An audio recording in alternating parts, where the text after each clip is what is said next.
पाकिस्तान भर में नुमाइंदगान का वसी नेटवर्क, हर खबर जानने के लिए देखते रहिए TNN TV। Islamic Finance TV, the only TV channel of the fastest growing Islamic economy in the world and the prime mover of Islamic finance news. Follow us on our social media handles and watch our reports and educational program at www.islamicfinancetv.com. For advertisement, please contact us at islamicfinancetv@gmail.com.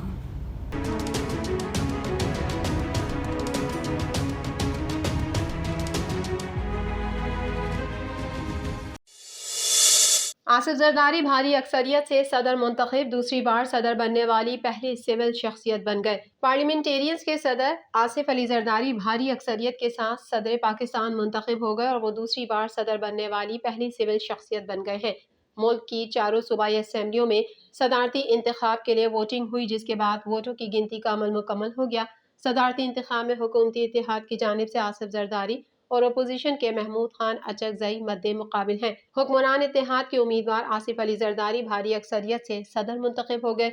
उन्होंने parliament से 255 vote लिए, जबकि parliament से सुन्नी इत्तेहाद council के महमूद खान अचकजई को 119 vote मिले। Parliament में डाले गए वोटों में से एक वोट मुस्तरद हुआ।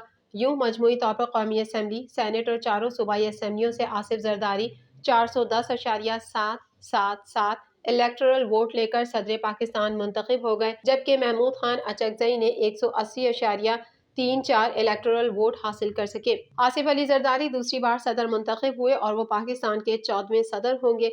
आसिफ जरदारी 2008 से 2013 तक सदारती मनसब पर फाइज रह चुके हैं। पहाड़ जैसे मसाइल और आवाम को बहुत तवक्कात है, नवाज की वजीर आजम को जल्द काबीना बनाने की हिदायत। मुस्लिम लीग नून के कायद नवाज शरीफ ने पार्टी सदर और वजीर आजम शहबाज शरीफ को काबीना जल्द तश्कील देकर मंशूर पर अमल दरामद शुरू करने की हिदायत कर दी। मुस्लिम लीग नून के कायद नवाज शरीफ की जेर सदारत पार्टी का अहम इजलास हुआ, जिसमें वजीर आजम शहबाज शरीफ समेत नून लीग की सीनियर क़यादत मौजूद थी। मुस्लिम लीग नून की क़यादत की गैर रस्मी मशावरत में अहम कौमी और सियासी उमूर पर तबादला ख्याल किया गया। ज़राए के मुताबिक नवाज शरीफ का शहबाज शरीफ से कहना था, वजीर आजम आप जल्द काबीना तश्कील दें और मंशूर पर अमल दरामद शुरू करें। ज़राए का बताना है कि नवाज शरीफ का ये भी कहना था कि हमें इस वक्त पहाड़ जैसे चैलेंजेस का सामना है और आवाम को हमसे बहुत तवक्कात हैं। महंगाई में कमी भी नागुज़ीर है। ज़राए का कहना है कि इजलास में पीपल्स पार्टी को भी विफाकी काबीना में शामिल करने पर मशावरत हुई और इस मौके पर शहबाज शरीफ का कहना था कि आसिफ अली जरदारी के सदर मुंतखब होने के बाद उनसे फिर गुजारिश करूंगा। मुसल्लह अफवाज कौम की हिमायत से मुल्क की दिफा के लिए पूरी तरह तैयार हैं। Army chief general Syed Asim Munir ने कहा है कि मुसल्लह अफवाज को दुश्मन की किसी भी मुहिम जोई के लिए हर वक्त तैयार रहना चाहिए। Army chief general Asim Munir ने रहीम यार खान के करीब तरबियती इलाके में फील्ड एक्सरसाइज का दौरा किया। आर्मी चीफ को मश्क शमशेर शहर के बारे में ब्रीफिंग दी गई। आर्मी चीफ ने armour, infantry, mechanised infantry, artillery, air defence और एंटी टैंक गाइडेड मिसाइल समेत मुख्तलिफ अनासिर के मरबूत फायर और जंगी मशकों का मुशाहिदा किया। मश्क में पाक फिजाइया के तैयारों ने भी हिस्सा लिया। आर्मी चीफ ने मश्क के इलाके में फौजियों के साथ पूरा दिन गुजारा। इस मौके पर जनरल आसिम मुनीर का कहना था कि पाकिस्तान के मुसल्लह अफवाज कौम की हिमायत से मादर वतन की सालमियत और खुद मुख्तारी का दिफा करने के लिए पूरी तरह तैयार है। मश्क में शरीक फौजियों के साथ बातचीत के दौरान आर्मी चीफ ने तरबियती मयारात, ऑपरेशनल तैयारियों और तमाम रैंक के आला हौसले की तारीफ की। शमशेर शहर मश्क का मकसद ऑपरेशनल माहौल में मुस्तकबिल के चैलेंजों से निमटने के लिए दरकार पेशावराना महारतों और मैदान जंग के तरीक़ाकार को बढ़ाना था। 9 मई के मुकदमात में गैर हाजिरी पर 47 मुल्जिमान के नाकाबिल जमानत वारंट जारी। इंसदाद दहशतगर्दी अदालत ने 9 मई के मुकदमात में गैर हाजिरी पर 47 मुल्जिमान के नाकाबिल जमानत वारंट जारी कर दिए। मीडिया के मुताबिक 9 मई को तोड़फोड़ के मुकदमे में नामजद PTI के वज़रा और अरकान असम्बली समेत 131 मुल्जिमान की केस की समाअत हुई।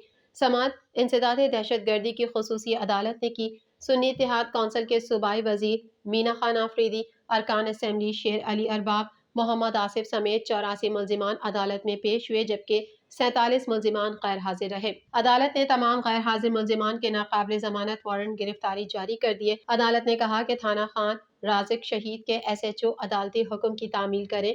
متعلقہ SHO تمام غیر حاضر ملزمان کو اگلی سماعت پر پیش کرے۔ پروسیکیوشن کے مطابق ملزمان پر 9 مئی کو تھانہ خان رازق شہید کی حدود میں احتجاج کا الزام ہے۔ ملزمان پر احتجاج کے دوران توڑ پھوڑ اور سرکاری املاک کو نقصان پہنچانے کا مقدمہ درج ہے۔ تھانہ خان رازق شہید پولیس اسٹیشن میں 9 مئی کو 121 ملزمان کے خلاف مقدمہ درج کیا گیا۔ پروسیکیوشن کے مطابق مقدمے میں PTI کے سابق وزراء سمیت موجودہ متعدد ارکان اسمبلی، بلدیاتی نمائندے اور کارکنان نامزد کیے گئے۔ ملزمان کے خلاف ATC عدالت میں ٹرائل شروع کر دیا گیا ہے۔ ٹرائل کے دوران اب تک 84 کے قریب ملزمان پیش ہوئے۔ باقی ملزمان کو عدالت میں پیش کرنے کے لیے ناقابل ضمانت وارنٹ گرفتاری جاری کر دیا گیا ہے۔ بعد ازاں عدالت نے مقدمے کی مزید سماعت 21 مارچ تک ملتوی کر دی۔ صدارتی الیکشن میں پہلی بار نہ کوئی ووٹ بیچا گیا نہ خریدا گیا۔ پشتونخوا ملی عوامی پارٹی کے سربراہ اور صدارتی انتخاب میں اپوزیشن کے امیدوار محمود خان اچکزئی نے کہا کہ صدارتی الیکشن بڑے اچھے ماحول میں ہوئے۔ پہلی بار صدارتی الیکشن میں نہ کوئی ووٹ بیچا گیا نہ خریدا گیا۔ اسلام آباد میں پارلیمنٹ ہاؤس کے باہر پریس کانفرنس کرتے ہوئے محمود خان اچکزئی نے کہا کہ صدارتی امیدوار نامزد کرنے اور ساتھ دینے پر PTI کا مشکور ہوں۔ محمود خان اچکزئی کا کہنا تھا کہ پاکستان میں کچھ لوگ سمجھتے ہیں کہ یہاں سب کچھ خریدا جا سکتا ہے، لیکن بعض لوگ ایسے بھی ہیں جو اس کی مخالفت کرتے ہیں۔ میں اللہ کا شکر ادا کرتا ہوں کہ اس سائٹ پر ہوں۔ ملک میں نئے دور کا آغاز ہے کہ خرید و فروخت نہیں ہوئی۔ خیبر پختونخوا میں PTI کے تمام امیدواروں نے اپنی پارٹی کے امیدوار کو ووٹ دیا۔ پنجاب میں بھی ایسا ہی ہوا۔ ان کا کہنا تھا کہ بہت سے ساتھیوں نے کہا کہ دل کہتا ہے کہ ووٹ آپ کو دیں، اچھی روایت پڑ چکی ہے، باقی باتیں پارلیمان میں کریں گے۔ انہوں نے کہا کہ میں آصف زرداری کو مبارکباد دینے گیا تھا مگر وہ موجود نہ تھے۔ پیپلز پارٹی کے رہنماؤں کو آصف زرداری کی کامیابی کی مبارکباد دے دی ہے۔ محمود خان اچکزئی کا کہنا تھا کہ مجھے اپنے صوبے کی اسمبلی سے ایک بھی ووٹ نہیں ملا۔ ڈاکٹر عبدالمالک رات تک تو ہمیں ووٹ دینے پر راضی تھے مگر اس کے بعد پھسل گئے۔ کم از کم مجھے ایک ووٹ تو عبدالمالک دے دیتے، انہوں نے وعدہ کیا تھا۔ ہمارے اتحادیوں نے ہمیں ووٹ دیا۔ اختر مینگل نے ووٹ دیا۔ مولانا فضل الرحمان شاید سو گئے ہوں، ان کا ووٹ ہمیں پڑنا چاہیے تھا۔ سربراہ پشتونخوا ملی عوامی پارٹی نے کہا کہ نواز شریف اپنی جماعت کے سمجھدار عناصر کی آواز سنیں۔ ایک پارٹی کو پاکستان کے عوام نے ووٹ دیے، اسے ماننا ہوگا۔